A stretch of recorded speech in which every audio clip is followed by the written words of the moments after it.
What's up, y'all? Welcome back to another episode of All Right, Let's Talk About It. My name is Savannah. I am your host. I do film reviews and film industry commentary. Ooh, this was a tough week for me because nothing major came out this week. So I was stuck between, do I want to see Silent Night or Godzilla Minus One? Silent Night just didn't seem all that interesting to me. I'll probably end up seeing it anyway if it's still in theaters within the next week or two.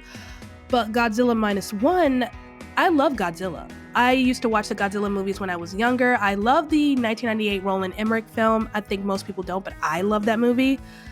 I mean, I was 11 years old when it came out. So for an 11-year-old, it was so much fun. So much fun.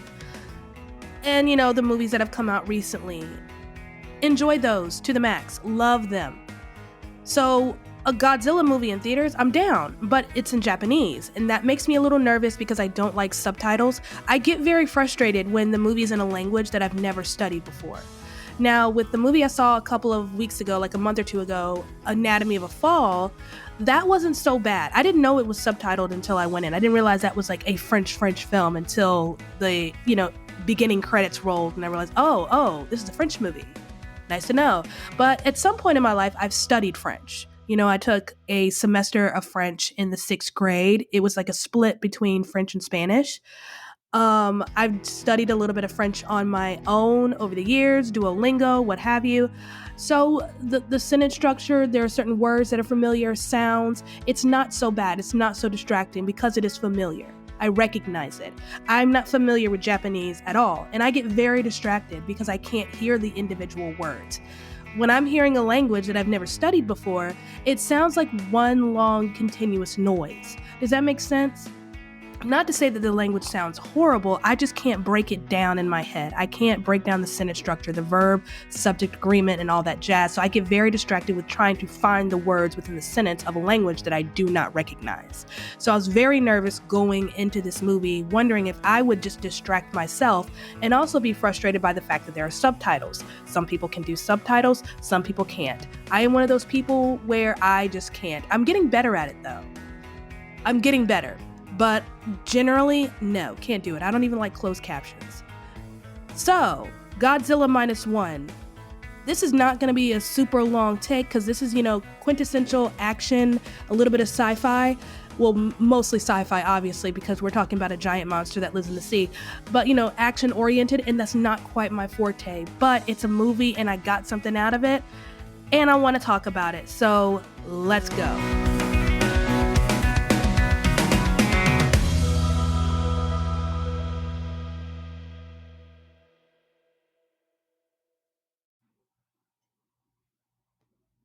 This is the part of the review where I give you the name of the movie, plus the director and the actors, but this is going to be a little bit different. While I can tell you this is Godzilla Minus One, directed by Takashi Yamazaki, that's as far as I can go. I don't want to be disrespectful and butcher people's names, even though I would be attempting in good faith to pronounce them correctly, but I I can't do it. I tried practicing, it didn't work. So there are a lot of amazing Japanese actors in this movie because this is a Japanese produced film. And I'm a little angry though after seeing it that this isn't getting more of an American push. This is definitely a movie, in spite of it not being in English, right? This is definitely a movie I think Americans are itching for, are begging for. Yes, this is I don't know if let's say a remake, but it's an addition to the franchise. So, it's part of that whole, franchises, requels, sequels, and reboots kind of deal.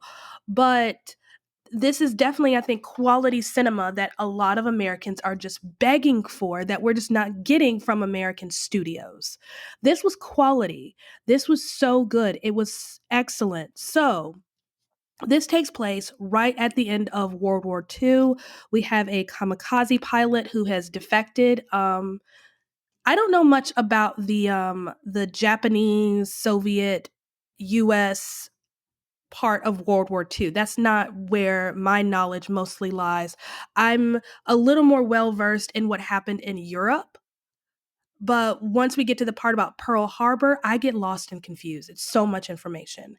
So we have this World War II, kamikaze Japanese pilot who defects. He pretends he has a faulty plane and ends up on an island called Odo, where there are mechanics to fix his plane. They can't find anything wrong with it. And, you can kind of see the shame welling within him. He had a duty to die for his country and didn't. And while on this island with, these men who are just serving their country as dutifully as they can as mechanics, they meet Godzilla. He rises from the ocean and proceeds to attack. It seems like he's not there to hurt anyone, but he's this monster. He's large, he is aggressive, and they anger him, and it just kind of goes downhill from there. This pilot manages to survive. He's one of two, and the other guy that survives blames him because this guy comes on with a plane, equipped with, equipment that can, fire, I think it was like 20 millimeter, a 20 millimeter round of some kind. Don't come at me if you're like a weapon enthusiast. Don't come at me, please. And they count on him, say, hey, go to your plane and shoot and kill it. But he freezes. He freezes and people end up dying and he blames him for it. So now he's leaving this island carrying all this guilt and this shame that not only did he abandon his country and not only did he disgrace his country, he's disgraced his name, but he feels responsible for the deaths of these men. He had the power to do something to save their lives. And in the moment where an ultimate moment of redemption for him, he froze. He failed. So he goes back to Tokyo, where it's been, devastated by air raids, and his home has been destroyed. His parents are dead. His neighbor is devastated. She's lost her children. And she gives him a hard time for being a kamikaze pilot who didn't die, telling him how he's a disgrace, he's a dishonor, and, he's hanging his head in shame. And he ends up going to the market where he runs into this young woman who's carrying a baby, and apparently she's stolen something. She's on the run, and she forces this like bundle into his arms, and that's when he realizes it's a baby. He waits for her to come back. She doesn't. He tries to abandon the child, and he can't. I love this theme that's kind of rolling through here of abandonment that he's struggling with. He abandoned his country. He felt like he abandoned those men, and now he has an opportunity to not abandon this child. And he says, you know what, I'm going to take her and walk, and we'll figure it out. Ends up running back into the girl, and they form a little family eventually. They're living together, raising this child. The child apparently is not hers. The child was orphaned. The dying mother gave the baby to this little girl, to this woman, and they're raising her as their own, except he's a little distant. He doesn't want the child to call him dad. He doesn't want to marry her. He still feels like he's fighting a war within himself. He feels like the war isn't quite over. Well, he ends up getting a job about a year or so down the line, getting rid of bombs in the water that have been left behind by the Japanese and the US. And he feels like he's perfect for the job because, again, he has experience when it comes to, weaponry and whatnot, but nobody knows that. He keeps that pretty much to himself, doesn't want anyone to know what a disgrace he is, quote unquote. Well, while out in the water one day, they run into a ship that has been destroyed. It looks like a US ship that has been destroyed. And our guy recognizes the damage. It's Godzilla. And they run into the monster again. And it's crazy because this monster is different than the monster that I have seen the last couple of years. This is a monster that cannot die, that cannot be destroyed, who seems to have the ability to heal himself very quickly. And he's large, he's aggressive, he gets angry, and he's destroying everything. He's destroying boats, he's destroying these mines, he's on his way to destroy what's left of Japan. And that's kind of where our story goes. This community trying to figure out, this community that was just devastated by war, that's just starting to rebuild their lives, now finding themselves battling an entity that will not die. That's the best synopsis that I can give you. It's such an amazing film because we have this theme running through of abandonment, of him abandoning his country. And then now he has a choice of whether or not to abandon this child. And then he gets another choice on whether or not to abandon this woman and this child. And it's all about redemption. It's all about him redeeming these parts of himself these parts of his character that he feels are broken. Him wanting to always make up for what he's done, and in a way apologize to his country, to the men that he feels he's responsible for their deaths, to the mechanic who survived. He's constantly trying to redeem himself and figure out a way that he can be a better man than what he was when the war ended. He's also trying to figure out a way to end the war, because for him, the war is never over. And I think it's that sense of unfinished business. He didn't finish the war, he just left it. Does that make sense? So yeah, we have this running theme of abandonment and redemption, and then this sense of family and what family looks like and how we can rebuild our lives and ourselves and build community after such devastation. Because we have this community that of private citizens that are now faced with the task of taking care of this monster themselves. Beautiful, absolutely beautiful depiction of just community. And men with a sense of duty. I think this is also something a lot of men would like, American men, because we have a lot of movies right now that show men to just be idiots, bumbling idiots who can't handle anything, who are always weak, always crying. And these are men who have been through a lot, who've been through the worst, who are still suffering and struggling with what they've been through. And yet there is this sense of duty that I have a family to take care of. I have to, take care of my community and my country. I think this is an encouragement for a lot of men right now when you have a film industry that's telling men that they're worthless. So it's a great action movie, beautiful cinematography. Something that I notice is how the color is often sucked out of the frame, out of the picture, giving a very muted look. Japanese cinema is very hard edges. It almost kind of reminds me of a branch of like German expressionism, where we saw a lot of hard, dark edges. There's something about Japanese cinematography where they really do focus on the contrast between the soft and the hard, and then creating these beautiful lines within the frame. I love Japanese cinema. It's gorgeous. Great acting from the best that I can tell, because again, I don't speak the language. But I think when you have a movie that you know is going to be in a foreign language that might be shown in markets that do not speak said language, you really have to rely on the acting to convey a lot of the story. Because then you have people like me who don't like reading subtitles, who will oftentimes forget to read the subtitles. So I am depending on your performance to convey the words that I missed. Does that make sense? So I feel like the actors here did a great job of really expressing themselves in a way that made sense to me. Whether that was intentional or not, doesn't matter to me. Their performances and the way they portrayed these characters, the way they portrayed these emotions, was very helpful to me. But I think a lot of it just had to do with Japanese culture in general. They're very expressive and they're very, emotional. So everything they do it's loud and overstated in a way that's just beautiful. So I can't really give you how does this measure up in terms of other action or sci-fi movies? Not my forte. In terms of like other, kaiju movies, Japanese monster films, I think this measures up perfectly. Honestly, out of all of the Godzilla movies that I've seen, this is the best one. This was just excellent on so many levels. We had this incredible monster, undefeatable, and then this beautiful human story that kept us anchored, that kept us very anchored. So when there were tugs at this human story, we were, feeling that resistance. We finally have characters worth rooting for. In spite of what this pilot has done, defecting, failing his country, he's a disgrace and whatnot. We find ourselves rooting for him because I think there's something relatable in his shame. I think we've all been where he's been at some point in our lives for one reason or another. And now we're seeing this man battle this giant. It's a very David and Goliath kind of story, and I think that's what makes this such a heartfelt monster sci-fi movie.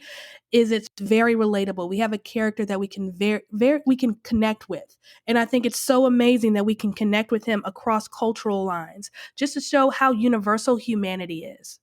It's a beautiful film. I don't think there's much else you can say about it. It's just well done. It's got great action. The music, I think those of you who are familiar with Godzilla will recognize some of the music in this. And on top of that, you have the beautiful Japanese architecture, the beautiful Japanese landscape. There are parts of Ginza, I think it's the city that's called, that reminded me of New Orleans. There was a very down home quality to it that was kind of easy and sweet. Just really reminded me of like downtown New Orleans near Canal Street. Just beautiful. But yeah, I think that's all I really have to say about this movie. It's an incredible addition to the Godzilla franchise. It's the best one that I've seen in a very long time, probably the best I've ever seen. Great acting, great cinematography, quintessential Japanese cinema. If you've never watched Japanese cinema, yes, I'm saying that as someone who doesn't like subtitles. If you've never watched Japanese cinema, you are truly missing out. It's next level. Next level. Japanese cinema is one of those weird, obscure things that you'll study in an American film class. And I say weird because it seems weird. It seems out of place. But once you get into the weeds of it, the study of it makes sense within the grander scheme of cinema. That makes if that makes sense. So highly recommend. I loved that so much. I really wish there would be a bigger push marketing wise for this movie instead of, pushing it off like this is just another foreign film. No, this is masterclass. This is expert, beautiful, quintessential, memorable. We're going to be talking about this for a while kind of cinema. I heavily expect this to be nominated for something. I feel like this is the kind of movie that would often get overlooked by the Academy, your action and your sci-fi movies, unless it's, high fantasy like Lord of the Rings. But these are the kinds of movies that often get overlooked. The Academy doesn't know what to do with horror movies. They don't know what to do with sci-fi movies. They don't know what to do.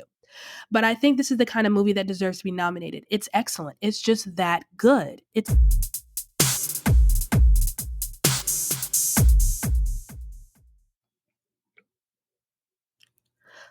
all right, parental units. This is the part of the podcast where I answer your most burning question. Is this movie appropriate for my child? So this movie is PG-13 for creature violence and action. There's nothing too bloody in this movie, like nothing more than like a bloody scalp or a bloody nose. You do have the monster, stepping on people and crushing them, which I think if you have a middle schooler, especially a middle school boy, they might find that, fun. That is something a middle school boy would just find so intriguing. Like, oh my gosh, he went splat. But I digress. I think this movie will be fine. This is good. It's good fun. So, I mean, if you have taken your kid to see a Marvel movie, I don't think this will be any different of an experience.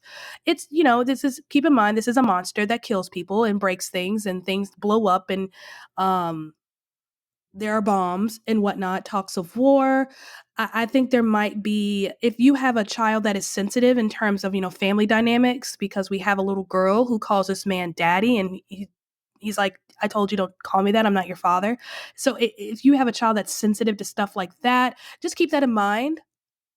And I'm saying that from the perspective of someone who lost their father when I was 4. So anytime there is a father-daughter dynamic in a movie, I cry, I well up, but I'm good. I can watch it, but I am a little sensitive to it. So that's why I mention that more from a personal standpoint than anything else. But other than that, I think your kid will be good.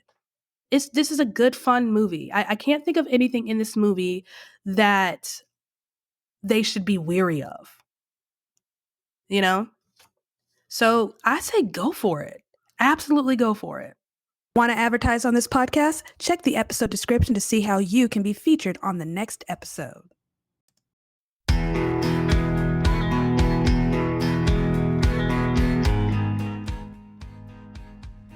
Thank you for listening to me rant and rave about yet another movie. So that was Godzilla -1, directed by Takahashi Yamazaki. Just to sum it all up, it's excellent. It's well done. It's beautiful. Don't be like me and be scared of subtitles. Just go for it. It's a good movie. It's solid. And I think this is the movie that a lot of American audiences have been looking for. Just quality, well done cinema.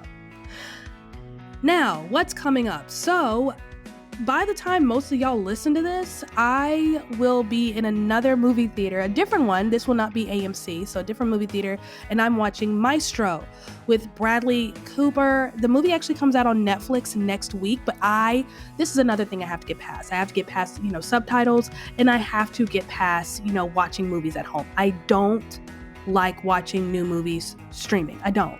It's one thing if it's a movie I've seen 1,000 times over and I'm just playing it, that's something different. But when it's a brand new movie, and especially with what I do, and I'm tasking myself with concentrating and focus, I can't do it.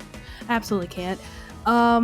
It was a battle to watch Rustin and Killer, the one with Michael Fassbender, David Fincher, over Thanksgiving break. Like, that was a task. And I am currently struggling to watch May December with Julianne Moore and Natalie Portman. It's not bad. Don't get me wrong. It's not even that. It's just that I can't sit still. I really should have just, sucked it up and watched it when it was in theaters. It was in theaters for a little bit. Here, it's just at a movie theater that I never go to. So there was that point. There was that part. So I'm going to go downtown and watch Maestro in theaters because this is one of the movies that I've been itching to see for a while. I'm going to be going to another AMC screen unseen on Monday. I am thinking it's going to be The Boys in the Boat. I think that's what the movie's called, the one with the George Clooney directed film about the rowing team during the Great Depression. That's what I'm thinking it is. It's PG-13, right around 2-ish hours. So I'm hoping. I would love to see it. And then I'm seeing Wonka next week. I already got my ticket for that. The week after that, I am seeing 2 movies. I'm going to see The Iron Claw Thursday night, and then Thursday afternoon, I'm seeing Anyone But You. So rom-com, enemies to lovers. I don't think we've had a good rom-com this year. The only one that I can think of would be Beautiful Disaster, and I have thoughts on that one. That movie was just done dirty. The director really did that movie dirty. I'll rant and rave about that one another time. But good little winter rom-com, looking forward to it. And then after that, it's Christmas, and I'm making decisions on where I'm going to be for Christmas. But right now, I have my ticket for The Color Purple. So they're not showing that the day before, so I'll be seeing that Christmas Day. And I think Ferrari also comes out Christmas Day. There might be some other things coming out around Christmas. There is a movie with Anthony Hopkins and Matthew Good, Freud's Last Session, that I really want to see, that I think comes out around Christmas. It makes me a little sad, though, to see this movie's called Freud's Last Session and to know that it's Anthony Hopkins. It's just ominous in a way. That makes me a little sad. But that's it. That's what's coming up. That's what's been. What movies are you going to be seeing this weekend? A lot of people are asking if I'm going to see, I think it's The Boy and the Heron, animated film. I'm not big on anime. I don't enjoy it. It's not my thing. If it's not like Pokemon or Sailor Moon, I know, basic. I don't particularly like anime. It doesn't do anything for me. There's nothing wrong with it. I just can't get into that animation style at all. I can't do it. I mean, I want to see it though. I've heard great things and everyone's pushing me to see it. So you never know. Anything could happen. So I'll let you know if something changes. But let me know what movies you're going to be seeing this weekend. What are you looking forward to watching around the Christmas holidays? Happy Hanukkah to any of my Jewish listeners. The first day of Hanukkah was yesterday. So eat latkes on my behalf because I love latkes, and I hope you have a fun time celebrating with family. And that's it. Thank you for listening. You're amazing. Love you much. And I will see you next time.